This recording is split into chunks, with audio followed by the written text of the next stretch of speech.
गोरखपुर में राष्ट्र संत ब्रह्मलीन महंत अवैधनाथ जी महाराज की 10वीं पुण्यतिथि पर श्रद्धांजलि कार्यक्रम का आयोजन किया गया, जिसमें सीएम योगी आदित्यनाथ ने भी पहुंचकर उन्हें श्रद्धांजलि अर्पित की। इस दौरान सीएम योगी ने कहा कि हमें जाति पाति से ऊपर उठकर भगवान की भक्ति की बात करनी चाहिए। जब तक ये भाव हमारे मन में नहीं आएगा, तब तक सामाजिक एकता को हमें मजबूती नहीं दे पाएंगे। हम सबको एक हमेशा इस बात के लिए प्रेरित करते हैं कि किन कारणों से यह देश गुलाम हुआ था।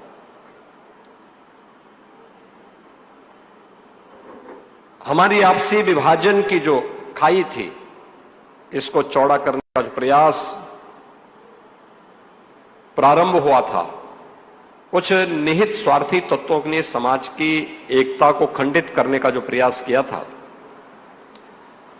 उस एकता को खंडित होने का दुष्परिणाम इस देश को लंबे समय तक भुगतना पड़ा था। स्वतंत्र भारत में इस देश को जो नई दिशा मिलनी चाहिए थी, कहीं न कहीं गुलामी की मानसिकता इतनी हावी थी कि हम लोग तत्कालीन नेतृत्व तय ही नहीं कर पाया कि हमारी दिशा क्या होनी चाहिए। और उसी उधेड़ बुन को लेकर के देश के पूज्य संतों के मन में एक आक्रोश भी था इस बात को लेकर के कि वास्तव में देश की दिशा क्या हो रही है। क्या इसी के लिए देश के स्वाधीनता सेनानियों ने अपना बलिदान दिया था, अपना सर्वस्व न्यौछावर किया था। लेकिन आज हम सबका सौभाग्य है कि भारत एक सही दिशा में आगे बढ़ा है। गत 10 वर्ष में भारत की जो प्रगति है, सर्वांगीण विकास का जो एक रूप रेखा भारत की आज देश के सामने आई है, यह बहुत उत्साहित करने वाली है, हम सबको आगे बढ़ाने वाली है। और इसलिए प्रत्येक भारतीय का दायित्व बनता है, जब भारत आगे बढ़ रहा है तो आज दुनिया की वे ताकतें जो भारत को आगे नहीं बढ़ने देना चाहती, वे षड्यंत्र करने के अनेक प्रयास कर रहे हैं। आपस में लड़ाने का काम, फिर उन्हीं गलतियों को दोहराने का काम। पैसा किसी और का है, लेकिन माध्यम यहीं के लोग बनेंगे और उन्हीं लोगों के माध्यम से फिर षड्यंत्र करने की साजिशें तेजी के साथ प्रारंभ हुई हैं।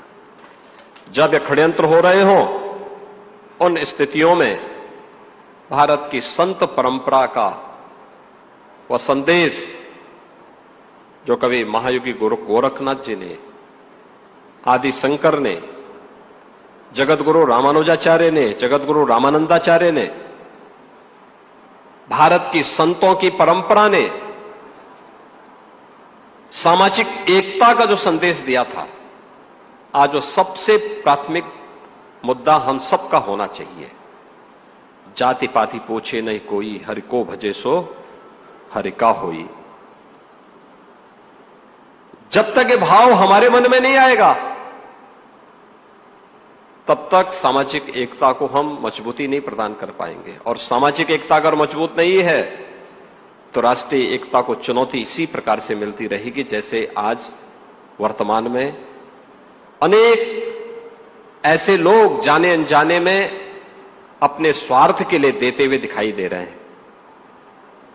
हम सबको सतर्क होकर के कार्य करना होगा। गोरखपीठ से जुड़े हुए जो भक्तगण हैं, शुभचिंतकगण हैं,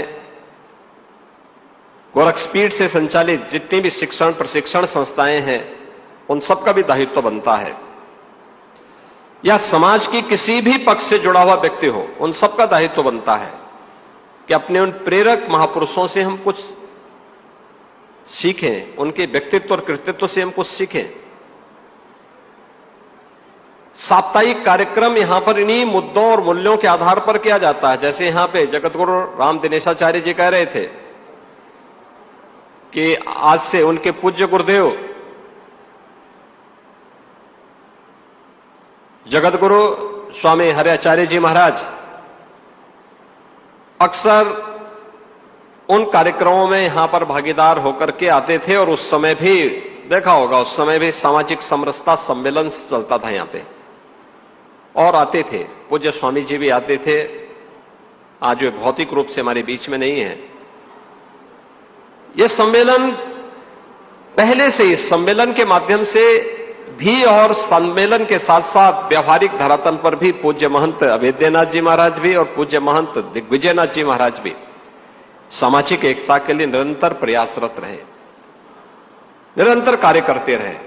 शिक्षा है, स्वास्थ्य है, सेवा के विभिन्न प्रकल्पों को आगे बढ़ाने के साथ ही संस्कृति की शिक्षा के लिए, सामाजिक एकता के लिए, गोरक्षा के लिए, केवल गोरक्षा की बात करनी ही नहीं है, गो सेवा करनी भी है, अपने स्तर पर भी करनी, केवल उपदेश नहीं देना है, बल्कि पहले करना है, फिर लोगों को करने के लिए, उसके लिए उनको भी उसके लिए तैयार करना है।